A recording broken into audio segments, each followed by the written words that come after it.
तुम्ही कधी निरीक्षण केलंय का हो? भारतामध्ये ज्या वेळेला स्त्रियांची स्थिती ही बघितली जाते, त्या स्थितीचं निरीक्षण केलं जातं, त्यावेळेला एक गोष्ट लक्षात येते, की महाराष्ट्रापासून वर म्हणजे उत्तर भारतामध्ये स्त्रियांचे पदर हे डोक्यावरनं हनवटे खाली येतात आणि जसा महाराष्ट्र सुरू होतो, तसे स्त्रियांचे पदर हे कपाळाच्या वरती डोक्यावर असतात. त्याची महत्त्वाची गोष्ट अशी, की महाराष्ट्रातलं स्त्रीमन निर्धास्त केलं. महाराष्ट्राच्या स्त्रीमनातली भीती मारली.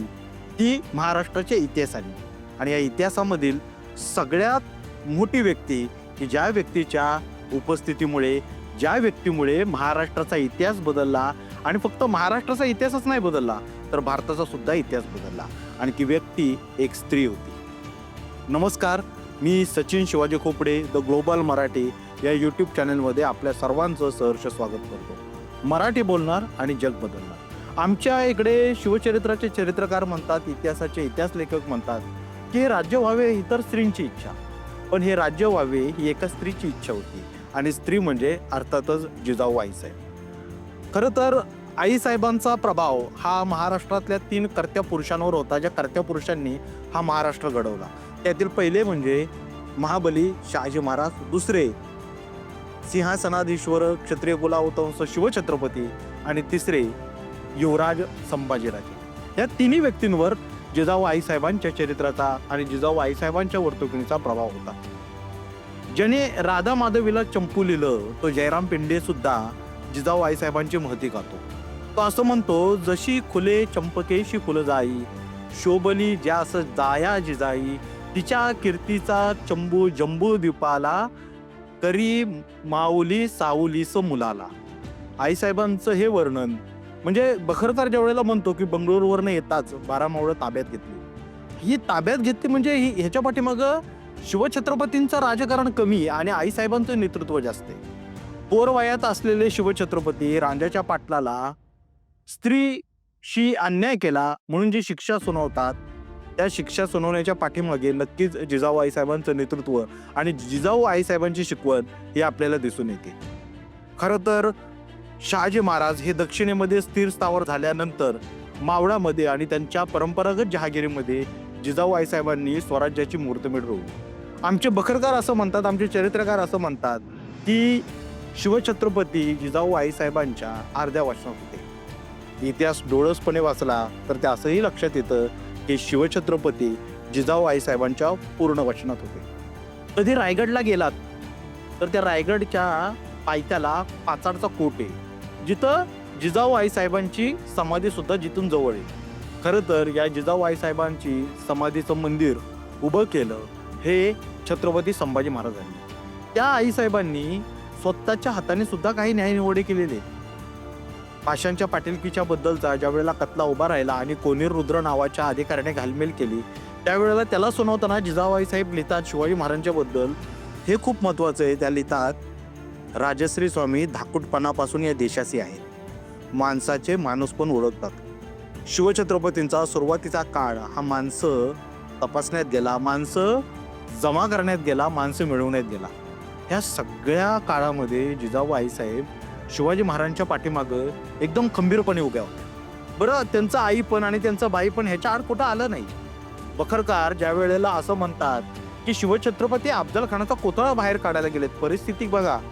जिजाऊ आईसाहेबांच्या जिवंत अपत्यांपैकी शिवछत्रपती फक्त अस्तित्वात आहेत आणि तो अफजल खान चालून आलाय, ज्या अफजल खानाने शहाजी महाराजांना दगा दिलेला आहे, ज्या अफजल खानामुळं जिजाऊ आईसाहेबांचे थोरले चिरंजीव म्हणजे संभाजीराजे कनकगिरीच्या वेड्यामध्ये मारले गेलेले.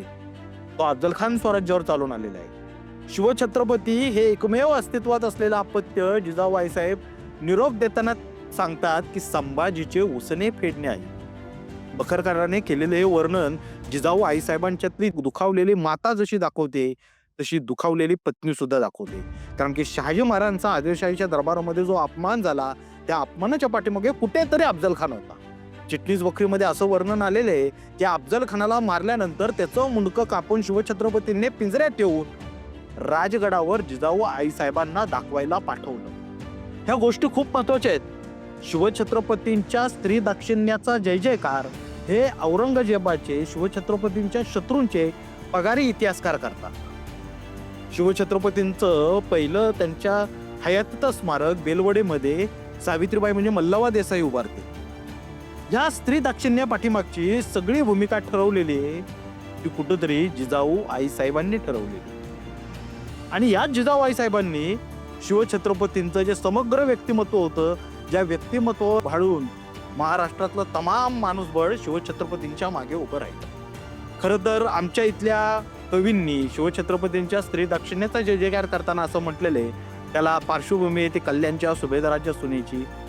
त्यात असं ते म्हणतात की अशीच असती आमची आई सुंदर रूपवती, आम्ही सुंदर झालो असतो बदले छत्रपती. कल्याणच्या सुभेदाराच्या सुनेचा प्रसंग खरा खोटा हा भाग नंतर, पण शिवछत्रपतींच्या स्त्री दाक्षिण्याचे पुरावे हे इतिहासामध्ये ठाई ठाई आढळतात. त्याला सर्वस्वी कारण म्हणजे जिजाऊ आईसाहेब. अगदी महाराज आग्र्याला कैदेत असताना सुद्धा जिजाऊ आईसाहेब स्वराज्याचा गाडा हाकतात आणि हा गाडा हाकताना रांगण्यासारखा मोठा किल्ला स्वराज्यात येतो. महाराज पन्हाळगडावर कैदेत येत. महाराज पन्हाळगडावरनं बाहेर पडू शकत नाही, त्यावेळेला कमरेला तलवार बांधून नेतोजी पालकरांना कर्तृत्वाची जाणीव करून देणाऱ्या सुद्धा जिजाऊ आईसाहेब. शिवछत्रपतींच्या आयुष्यामधल्या समग्र घटनांची आणि त्यांच्या व्यक्तिमत्वांची पेरणी आणि बांधणी जिजाऊ आईसाहेबांनी केली. व्हिडिओच्या सुरुवातीलाच बोललो होतो, हे राज्य व्हावे ही स्त्रीची इच्छा असेल नसेल कदाचित, पण हे स्वराज्य व्हावे एका स्त्रीची इच्छा होती आणि त्या स्त्रीचं नाव राजमाता जिजाऊ आईसाहेब. त्यांच्या जयंतीनिमित्त द ग्लोबल मराठी परिवाराकडून त्यांना विनम्र अभिवादन. जय जिजाऊ, जय शिवराय. पाहत राहा द ग्लोबल मराठी.